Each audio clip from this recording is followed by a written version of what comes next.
Don't introduce yourself as my boyfriend. Just say you're a friend, she told me before the party. I said, okay. When we got there, I introduced her to people as someone I used to date. She pulled me aside, furious. I said, you wanted honesty, we're done, and left. Hey viewers, before we move on to the video, please make sure to subscribe to the channel and hit the like button if you want to see more stories like this. Thanks. I never thought I'd be posting here, but after everything that's happened, I need to get this off my chest. This is my story of how my ex-girlfriend's casual cruelty blew up our relationship in one night and how karma came knocking harder than I could have imagined. Buckle up, it's a doozy. Let me start from the beginning because context matters. My name's Alex, fake for obvious reasons, and I was 28 when this all went down. I'd been with Sarah for just over 2 years. We met through mutual friends at a casual game night. She was the bubbly graphic designer type, always laughing at my dumb jokes, and I was the steady software engineer who liked planning weekend getaways. From the jump, I was all in. I mean, loyal to a fault. I helped her through a rough patch when she got laid off from her job 6 months into dating, covered her rent for a couple months, cooked meals, even helped redesign her portfolio so she could land freelance gigs. I turned down a promotion that would have required relocating because she said she wasn't ready to move.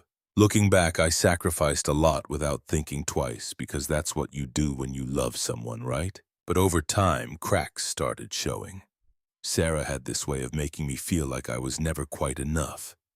It was subtle at first, little comparisons to other guys, like we'd be watching a movie and she'd say something like, "See, that's the kind of adventure I want, you're always so predictable."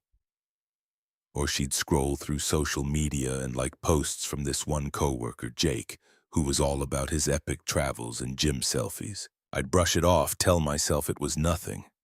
But then came the emotional distance. She'd cancel plans last minute for work drinks that always seemed to involve Jake's crowd. One night I found her giggling over texts from him.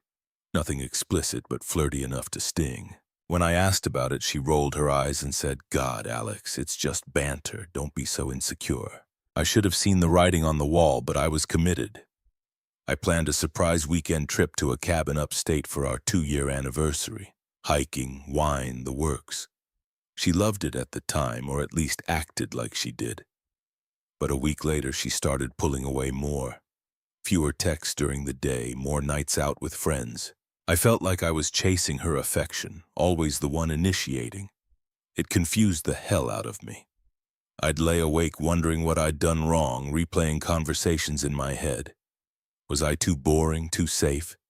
I even started hitting the gym more, trying to spice things up, but it felt forced. Then came the party. It was a mutual friend's birthday bash at some rented loft in the city. Nothing fancy, just drinks, music, and about 50 people from our overlapping circles. Sarah had been hyping it up for weeks, saying how fun it would be to let loose. The afternoon before, as we were getting ready in our apartment, she dropped the bomb. We were standing in the bedroom. I was tying my shoes and she was fixing her makeup in the mirror. "Hey, Alex," she said casually, like she was commenting on the weather. "When we get to the party, don't introduce yourself as my boyfriend. Okay, just say you're a friend." I froze mid-knot. "What?" She didn't even look at me, just kept blending her eyeshadow out. "It's not a big deal. Jake and some work people might be there, and I don't want things to get weird or awkward. You know how office gossip is. Plus, labels are so restrictive. We're just hanging out tonight, right? Keep it light." Her tone was so dismissive, like I was overcomplicating a simple request. It hit me like a gut punch. This woman I'd built my life around was basically asking me to pretend we weren't together. To hide me. For what?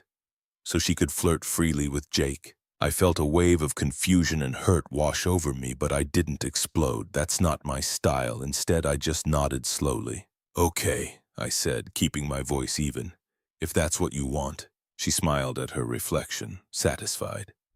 "Cool, thanks, you're the best." We drove to the party in near silence. My mind was racing, replaying every sacrifice, every late-night talk where I'd assured her I was in this for the long haul. By the time we parked, I'd made a decision. If she wanted honesty without labels, she'd get it. The loft was buzzing when we walked in. String lights, a makeshift bar, people laughing in clusters. Sarah immediately spotted a group and waved, pulling me along. First introductions came quick. A couple of her work friends approached us. "Hey Sarah, who's this?" one asked, nodding at me. Sarah opened her mouth, but I beat her to it, calm as could be. "Hi, I'm Alex, and this is Sarah, someone I used to date." The words hung in the air. Her friends exchanged awkward glances, chuckling nervously like it was a joke. Sarah's face went from confused to pissed in seconds. She forced a laugh. "Ha, very funny, he's my boyfriend." But I just shrugged. "Nah, we're good as friends tonight, right?" We mingled a bit more, and I did it again with another group, introduced her the same way. By the third time, she was seething. She grabbed my arm and yanked me into a quiet corner by the kitchen, away from the crowd. Her eyes were blazing. "What the hell are you doing?" she hissed, her voice low but sharp. "You're embarrassing me." I met her gaze steadily. No anger, just resolve. "You told me not to introduce myself as your boyfriend, just a friend. So I figured honesty was key. If we're downplaying things, might as well be accurate." She crossed her arms, smirking like I was being ridiculous. "Oh my God, Alex, grow up. I didn't mean for you to act like we're broken up. I just didn't want Jake thinking I'm tied down. He's got this big project coming up, and networking is important. You're always so literal. Why can't you just play along? It's not like I'm cheating or anything yet." That "yet" slipped out and she caught herself, but it was too late. Her words twisted like a knife. Excuses piled on justifications, all wrapped in smug logic. "Look, you're great and all, but Jake gets my creative side. He's exciting, travels everywhere, pushes me to be better. You're comfortable, safe, but I need more than that right now. If you can't handle a little white lie for my career, maybe we're not compatible anyway." I stood there, letting her words sink in. The confusion I'd felt earlier crystallized into clarity. This wasn't about a party or networking. It was about her treating me like a backup plan, humiliating me publicly while she eyed someone else. But I didn't beg or argue, I just nodded once. "You wanted honesty, we're done." Her smirk faltered. "Wait, what? You're breaking up with me over this? That's pathetic." "No," I said quietly. "I'm just agreeing with you. Good luck with Jake." And with that, I turned and walked out the door, leaving her standing there, stunned. The drive home was a blur. I blocked her number before I even got back to the apartment, packed an overnight bag, and crashed at a buddy's place. That night, I sat on his couch staring at the wall, feeling the weight of it all. The unfairness hit hard. 2 years of loyalty, and she discards me like yesterday's news. I wondered if I'd overreacted, if I should have fought more. But deep down, I knew her disrespect was the real betrayal. It wasn't physical yet, but emotional abandonment stings just as bad. Little did I know that was only the start of her downfall. The days after the party were rough, but not in the way I'd expected. I didn't spiral into depression or drown my sorrows in beer. Instead, I went quiet internally and externally. I took a week off work, not to mope, but to reset. I crashed at my buddy Mike's place, the one who'd always warned me Sarah was high maintenance. He didn't say, "I told you so." Just handed me a controller for some video games and let me vent when I was ready. Sitting there on his lumpy couch, I dissected everything. The confusion lingered. How had I become the backup guy? I'd given up that job transfer for her stability, planned that anniversary trip to make her feel special, even tolerated her banter with Jake because I trusted her. Now it all felt like emotional abandonment, her slowly checking out while I held on. It was unfair, yeah, but yelling about it wouldn't change a thing. I decided to channel that energy into myself. I unblocked her temporarily to grab my stuff from the apartment while she was at work, left my key on the counter, and that was it. No note, no drama, detachment was my armor. Back at Mike's, I started small. Hit the gym consistently, not for her, but for me. Picked up running, which cleared my head. Work-wise, I threw myself into projects I'd sidelined. That promotion I'd passed on, the company offered something similar locally, and I took it. More responsibility, better pay. I even started therapy, not because I was broken, but to understand why I'd ignored the red flags. Sessions helped. I realized her manipulations, like those constant comparisons, had chipped away at my confidence. But I wasn't bitter, I was evolving. By month 2, I felt clearer, calmer. Life without the eggshells was freeing. Meanwhile, whispers of karma started trickling in. Mutual friends filled me in unprompted, probably because Sarah's version of events painted me as the villain. Turns out Jake wasn't the knight in shining armor she'd imagined. He was married, for starters, something she'd overlooked in her excitement. Their fling kicked off right after the party. She moved in with him temporarily, posting vague stories online about new adventures. But Jake was unstable. Big talker at work, but a hot head behind closed doors. Office drama escalated when his wife found out, leading to HR involvement. Sarah got caught in the crossfire, fired for conflict of interest after emails surfaced showing she'd used company time for their hookups. Friends ditched her fast. Our overlapping circle saw through her hypocrisy. She'd badmouthed me as clingy while chasing a cheater. One by one, they stopped inviting her out. She ended up isolated, crashing on her sister's couch, scraping by on freelance gigs that dried up because her reputation tanked. Jake, he ghosted her after the divorce papers hit, leaving her with nothing but regrets and a maxed-out credit card from their spontaneous dates. It was poetic, really. She discarded me for excitement only to get discarded herself. I didn't seek this info, it found me. And I didn't gloat, I just kept building. Traveled solo to that cabin we'd visited, turned it into a personal retreat, started dating casually, nothing serious, but it reminded me I was desirable, life was rising quietly. Then the attempts started. First about a month post-breakup. Text from a new number. She'd gotten around the block somehow. "Hey Alex, it's Sarah, can we talk? I miss you." I read it, felt a flicker of old hurt, but deleted without replying. More came. Please, it was a stupid mistake. Jake was nothing. Voicemails next, her voice shaky. "Alex, pick up. I know I screwed up.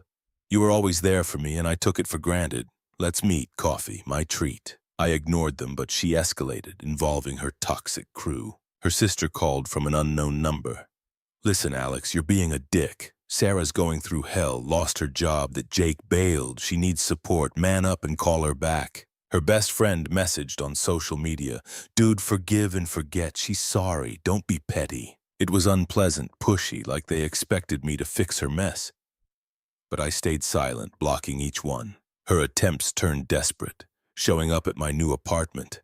Mike must have slipped the address. I opened the door to her standing there, eyes red, hair messy. "Alex, thank God, let me in. We need to talk." I stood in the doorway, calm.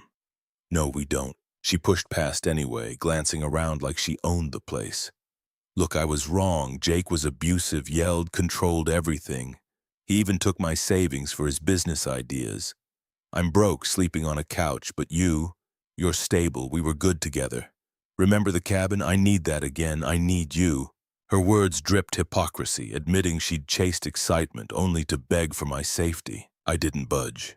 "Sarah, you made your choice. I'm not your fallback." She teared up, voice rising.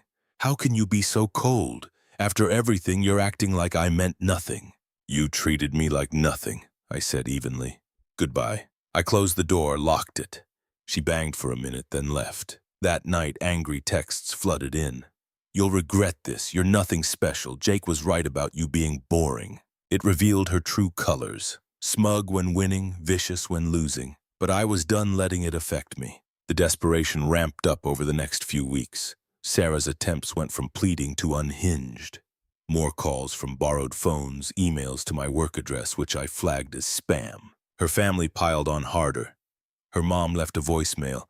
"Alex, this is ridiculous. Sarah's family and you're abandoning her. She's depressed, can't eat. Come fix this. You owe her after 2 years." Owe her for what? The betrayal? It was toxic, entitled, like they saw me as her emotional ATM. Friends of hers I'd never liked chimed in via group chats. "Bro, give her a chance. She's changed." But she hadn't. The anger phase hit full swing after my rejections. Public posts subtweeting me. Some people are too weak to forgive. Good riddance.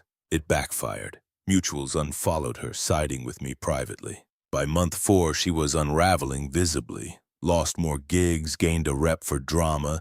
Jake's ex-wife even messaged me anonymously, confirming he'd done this before. Used women, then ditched. Sarah was just the latest casualty. I, meanwhile, thrived. New job led to a raise.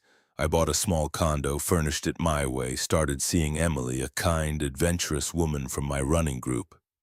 No games, just mutual respect. Life felt complete, her irrelevance growing daily. The final nail came at our mutual friend Lisa's wedding, 6 months post-breakup. I RSVP'd yes, knowing Sarah might be there, but I wasn't hiding. The venue was a charming garden hall, string lights twinkling, laughter everywhere. I arrived with Emily on my arm, feeling at peace. Mid-reception, Sarah approached during cocktail hour. She looked worn, dress ill-fitting, makeup heavy to hide bags under her eyes. Desperation clung to her like cheap perfume. "Alex," she said, voice cracking, "can we talk privately?" Emily squeezed my hand supportively. I nodded to Sarah. We stepped to a quiet patio. "Look, I know I've been awful," she started, tears welling. "Jake destroyed me, cheated, stole, left me homeless, basically. I'm in therapy now, trying to fix myself, but I realize what I lost. You were the best thing in my life, stable, kind. We can start over. I'll change, please." Her hypocrisy showed, begging for the boring stability she'd mocked. I stayed composed, no sympathy. "Sarah, you said I was too safe, too predictable, that you needed excitement like Jake. Well, you got it, and the consequences." She flinched. "I was stupid. I didn't mean it. You're better than him. Let's try again." I shook my head. "No, you taught me what I don't want. Someone who treats me as a backup, disrespects me publicly. I've built something better. New job, new home, someone who values me. You're irrelevant now. Focus on your own growth." Her face twisted, desperation to anger. "So that's it? You're just done with me?" She nodded toward Emily inside. "She'll see you're nothing special." I mirrored her old logic calmly. "Like you said at the party, labels are restrictive. We're not compatible. Goodbye, Sarah." I walked back in, rejoining Emily. Sarah stood there stunned, then left early. Mutuals noticed, whispers of her seeing my poise. Later, she tried one last text barrage, but I blocked for good. That night, dancing with Emily, I felt free. Sarah's betrayal was a catalyst for my upgrade. She's a footnote. I'm the author now. Final update, blocked her circle, thriving. If you're in a similar spot, walk away with dignity. Karma handles the rest. Thanks for watching. Make sure to subscribe to the channel and hit the like button. What do you think about this story? Share it in the comments.